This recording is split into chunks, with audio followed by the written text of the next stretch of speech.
Hey everybody, welcome to Bura. In this episode, I'm going to be talking about Apple's recent conference and some of the lesser things that are being talked about that I think are absolutely quite awesome.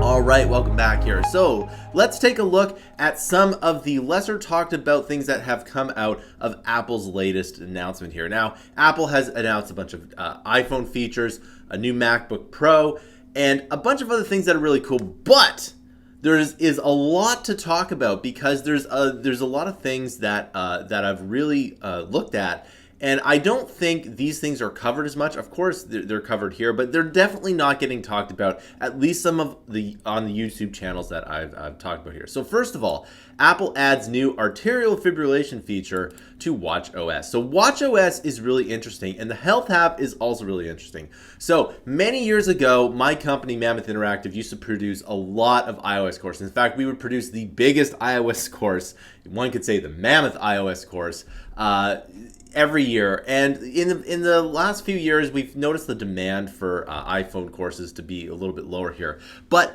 I used to do a lot on HealthKit here, and HealthKit is the software that runs this here. And there's a lot of code in HealthKit that doesn't get used. So there's a lot of diet things in there, and this is stuff that's code right into Xcode. If you don't know what Xcode is the software that you need to make software for, iPhones, iPads, anything, right? So if you want to make a watch app, you have to use it, and you'd have to use HealthKit too. There's a lot of things that they haven't used here. Now, it's been a while since I've been in HealthKit here, but I would assume it's the same thing. Apple is very much forward-looking when it comes to health here. And one of the things that I love about Apple and software is that you can take the hardware and just tweak it so that it can actually figure out a few things. In this case, arterial fibrillation here. Now, this is really interesting here. It already does have this feature, but this apparently is a lot better here. And then you'll be able to share their arterial fibrillations with their doctors there. Now, another thing is that sometimes consumers have too much health data. There was another article that said that everyone's going into their doctor with their Apple Watch heart rate, because if you take a look at your heart rate, it could be a little bit weird sometimes, like why is it doing that extra bump? And really, a lot of things are normal here. Now, I do know some people that do have heart problems, and they have to take things like beta blockers to make sure that they don't have a heart attack when they're 30 or 40. Because that can happen here, and Apple does like to say that it actually has helped some people avoid catastrophe with their watch here. There's a person who was able to call for help, and I think there was another person that was going to have a massive heart attack, but the Apple Watch picked it up first. So it's really interesting. And you know what? I used to not be a watch person, but I do like my my Apple Watch here. And it's one of those things that I've had this for a few years. I see no reason to update it, and hopefully in the future I'll be able to update here. The biggest thing I'm looking for that I think would be good is the alcohol, the blood alcohol level. I don't know how they can do that, but that's the feature I'm looking for. Even though I don't really drink that much, I think it would just be a neat party feature here. Okay, second thing here is Apple employees are pushing against returning to the office in an internal letter here. So I've talked about this a lot here, and it's not just Apple, it's literally every single company that is dealing with this issue here. Now, of course, I'll be the first to admit that I was 100% wrong about work from home. I used to work from home since probably 2006, and then in 2016 I said I'm never working from home again because I really do not want to be at home and work there. I really do like the separation here, and this is an office away from my home, and I absolutely like that here. I think it's gonna wear out, but the thing is that if you're working from home, it can be good. Now, I think the number one reason why employees are really working from home and like working from home is because they moved far away and they don't want to give up their lifestyle in their new area. There's no reason why we have to plow into the cities here. So there's no reason why we have to go into big cities like San Francisco, Seattle, Vancouver, Toronto, New York, Chicago. There's no reason you have to be in those cities. Why can't you move to a smaller town of, let's say, I don't know, between 100 and 500,000 people, or even smaller here? You can move out way into the country and have like an acre of land with an amazing house and still get, and work from home here. You can have, a huge plot of land. You can build your own custom office on it. Why would you not want to do that if you want to do that here? Now, some people like the accoutrement of the city, and I completely understand that here. Personally, I like living in cities. New York might be a bit too big, but I do like living in areas where I can go play ultimate frisbee with some friends and just have more people around. I do enjoy that here. But the thing is that a lot of people don't want to do that here. And really, why should we force these people here? And the thing is that even if they lose their job, what are they going to do? That's a topic for a different video about the housing market here. But basically, they said that they would have to come in Monday, Tuesdays, and Thursdays.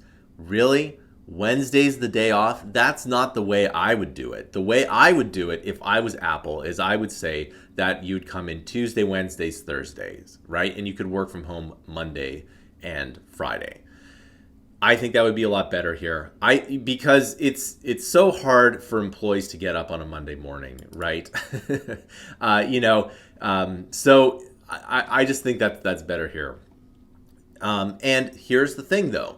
Now, the other cross current that I haven't really talked about in all of this work from home here is that I don't think you'll move up in the company if you work from home all the time. It will be very difficult unless you are really the top performer here, right? But it will be easier to get raises and advance your career if you don't work from home and you go to the office, right? I think that's absolutely going to be what's going to happen here. So the thing is that Apple, being such an innovative company, you do need to have an office, right? I've been over this again and again. Now, for me personally, and maybe I should do a whole video about this, about, how I wanted to make this really awesome e-learning company, but there was forces in the way and it never really worked out, right? And I could talk about that. That's probably that's probably a good topic for another video, so I should probably do that. But anyway, if you want to make a company like Netflix or Apple, Microsoft, Tesla, you have to have people in the office. You have to have that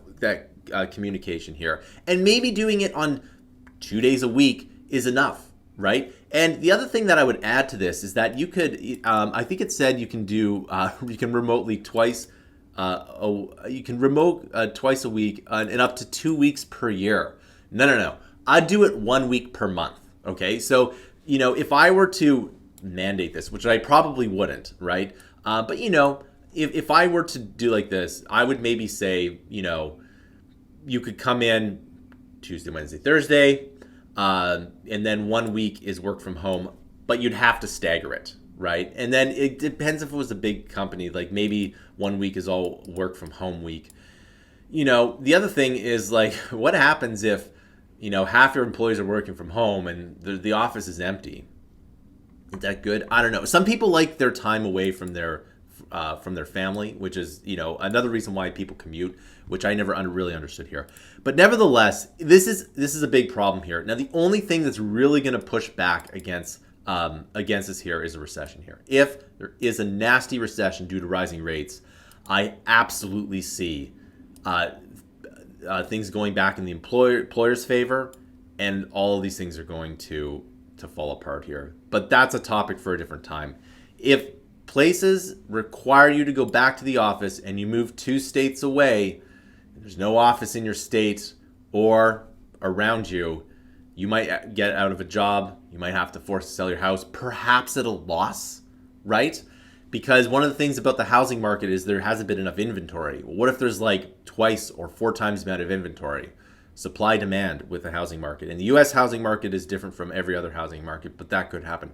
This would definitely happen if you moved away from the United States. So if you were an international person and you moved back to, let's say, Canada or Australia, that's going to have another huge consequence, right? Because oftentimes jobs pay more in the United States. All right. So that's enough about that. Let's take a look at CarPlay. Now, the new CarPlay is absolutely amazing. And I think this is one of those things that Apple does not get enough credit for. This is insane here. So the short of it is that you'll be able to control more things through CarPlay than before here. Now, I didn't own a car for years, and it was absolutely awesome. And the reason is like I used Car2Go and a bunch of other ride-sharing services because I knew that companies were basically paying me to use that service here. Like I remember to use Car2Go, and it was like I would spend a quarter as much money if I A, had a car, and B, used it the same amount or more. Like it was just too good of a deal. But then Car2Go, stopped because, well, basically I think the VC funding ran out. I still think it was a good idea. Car share is not the worst idea in the world. I think it's actually quite good, although people don't like it being parked in front of your house. Story for a different time.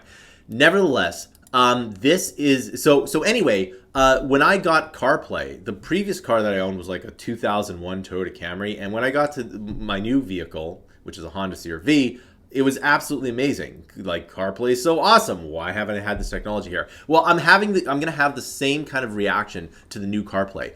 Basically, what they're trying to do is make every other car like a Tesla. Now, Tesla, as you if you don't know, has a big screen in the center of their vehicle, and you can control everything. You can control like the temperature and everything, and that's what they're going to do here with CarPlay. Now, this article says that car companies I don't know if they'll let everything they'll let them do it here. Now, here's the thing. I think that they should, and Apple is pushing the car industry forward because the car industry is so incredibly in the past. So as we know, Apple is going into the self-driving car market. Perhaps it's going to take over cars in such a way that it's going to compete with Tesla.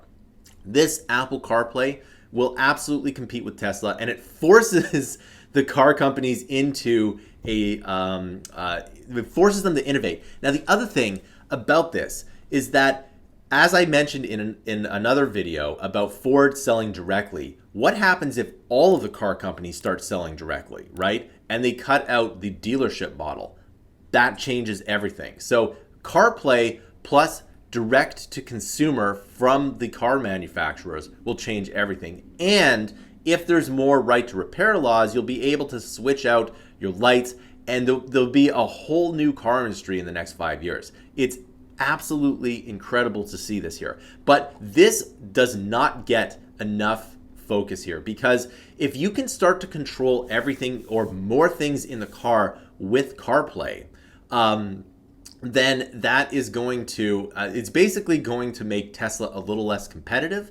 And not only that, it's really going to push car companies into the future with way more features. And the thing is, though, is that will the car companies let Apple do it here? And the answer is they'll probably have to, right? Because if car company A doesn't do it, then car company B will, and they'll lose sales to it. So I think it's really good here. The other thing is that I really hate the fact that I have to drag in my car to a dealership.